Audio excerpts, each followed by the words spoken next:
Did you know that most people spend more time planning their 1-week summer vacation than planning for their entire retirement, which could last 10 or 20 or even 30 years?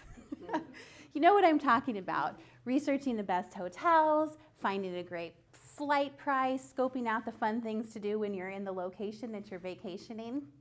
Now, I believe that this happens because of the sheer complexity that people are overwhelmed by when they think about planning for their retirement. I also believe that that complexity and uncertainty can completely disappear if you know this one surprising truth about retirement money. And here it is. The only thing that retirement money does for you is that it buys you choices. And to create the best retirement future for yourself, you need to align the money that you have with the life that you want to live. Now, unfortunately, most financial experts only talk to you about your portfolio. The problem with that is that you're a whole person, not just your portfolio. The truth is you are more than just your balance sheet. So because you're a whole person, you need to talk about more than just your portfolio. You need a holistic plan and not just a financial forecast. And that's why in my book, Ready to Pull the Retirement Trigger, we go deeper than just talking about the money. And tonight we're going to talk about 3 things. We're going to talk about what I mean when I say money buys you choices, how to align the money you have with the life you want to lead, and a concept called the 3-legged stool, which helps create a holistic retirement plan. So first, let's talk about how money buys you choices. And let me share with you a little bit about my story that helped me uncover this surprising truth. My story is one that took me from welfare to wealth management. And that's because by the time I was 19 years old, I was already a divorced single mother with 2 children under 2 years old. We lived in low rent housing. I bought my groceries with food stamps, and I desperately had to try to make ends meet with the paycheck from my minimum wage job and my welfare check. The choices I was making was, am I going to buy diapers today or am I going to buy baby food? My choices were very limited because my money was so limited. I remember one day they had a citywide cleanup day, and people were putting furniture that they no longer wanted out on the street for the garbage men to take. Now, I didn't have any furniture in my apartment, so I was thrilled with this day because I was able to go out and find a couch that somebody else had thrown away, bring it into my home and clean it up. And I had to stuff a blanket into the hole in it so that there was level seating on this couch.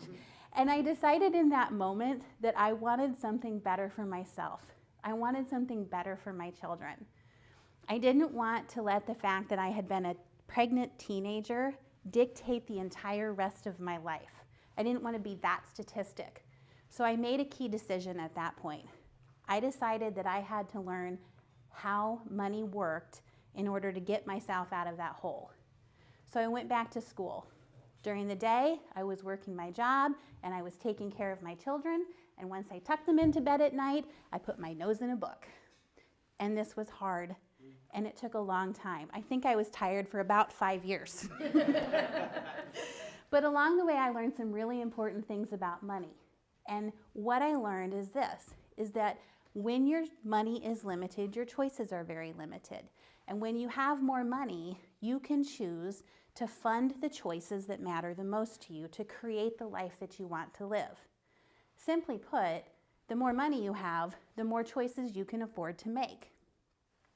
So one of the choices that you're going to run into as you near retirement is to find the place where work becomes optional. Now, that's kind of a elusive moving target for a lot of people. I call this moment where work becomes optional the retirement mecca. And the good news is that you can find the point where work becomes optional, and then you can align all of your money and resources around that. You may choose to continue to work simply because you love it. You might choose to do something different at that point in time, or you might choose to go ahead and pull that retirement trigger. But the bottom line is the choice is yours, and you want to align your resources around it to support that choice that you're making.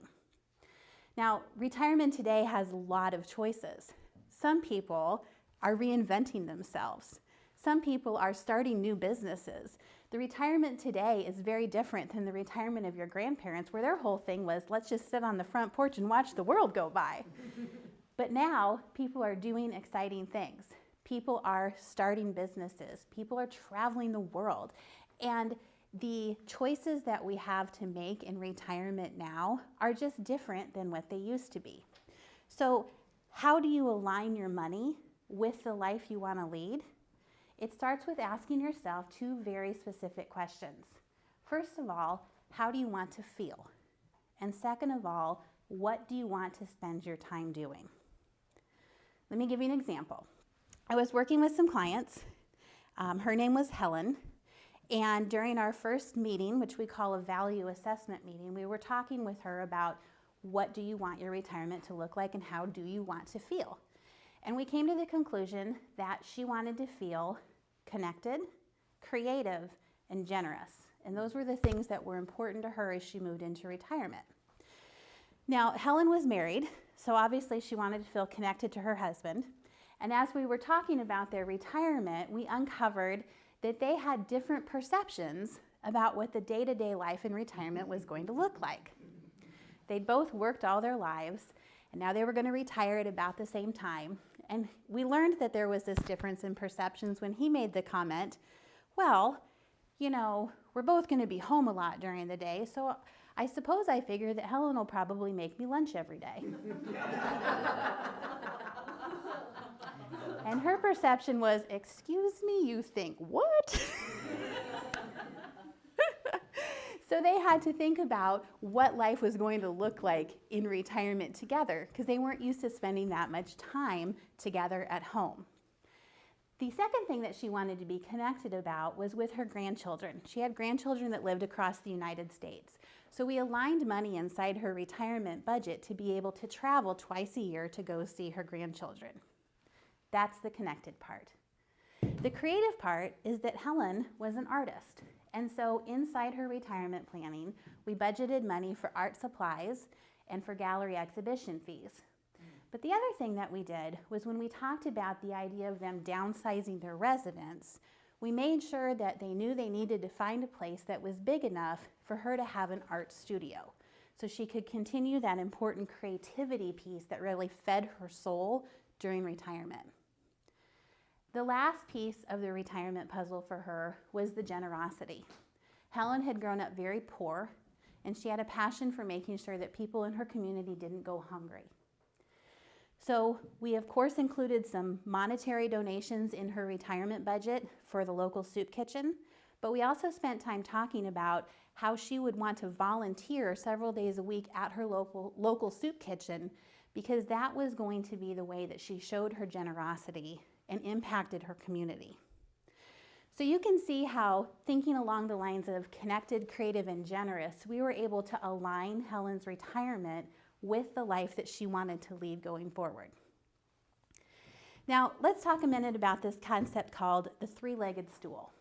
And balancing the three legs of your stool is a very critical component of a strong, holistic retirement plan. The three legs of the stool is emotional readiness, health-related issues, and financial factors. When I talk about emotional readiness, there's several different parts of this. So because of my 24 years in the financial industry, I've developed a very keen sense of awareness of how transition points in life create paradigm shifts when it comes to money.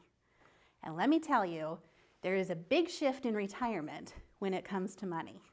And here's why. All your life, you've been saving for retirement, and you know you're not supposed to touch that money, right? And now you're at a point where you're going to start to touch that money. So a lot of people fear that they're doing something wrong by using it because it's been off limits their whole life. And a lot of people are very afraid they're going to make a mistake in the way that they do that.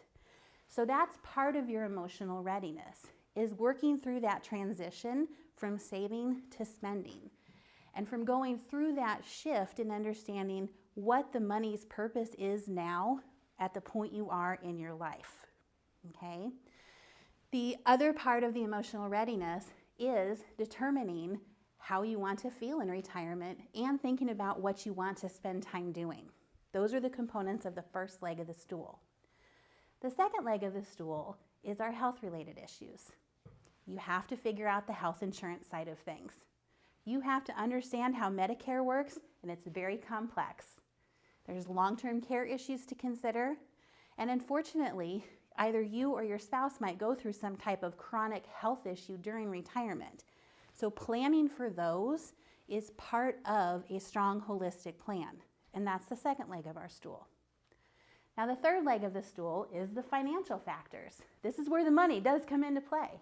This is where your balance sheet and your portfolio are going to inform us of how we can fund the choices that you want to make in retirement.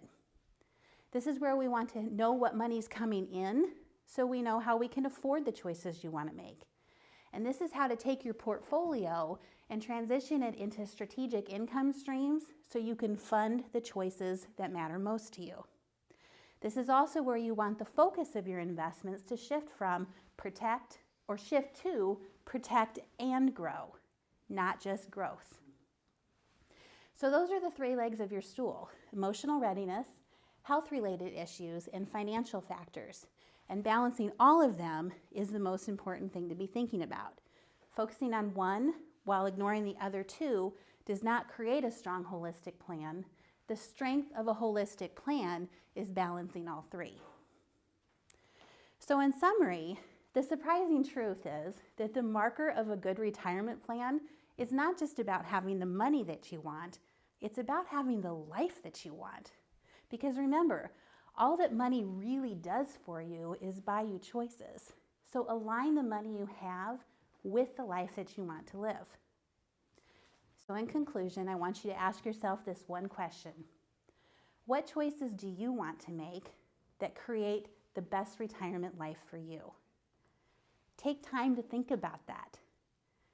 Take time to strategically align the money you have with that life you want to live. And take time to holistically plan how to balance your three-legged stool. Doing so will help you determine the point that work is optional, and then you'll know if you're ready to pull that retirement trigger. Thank you.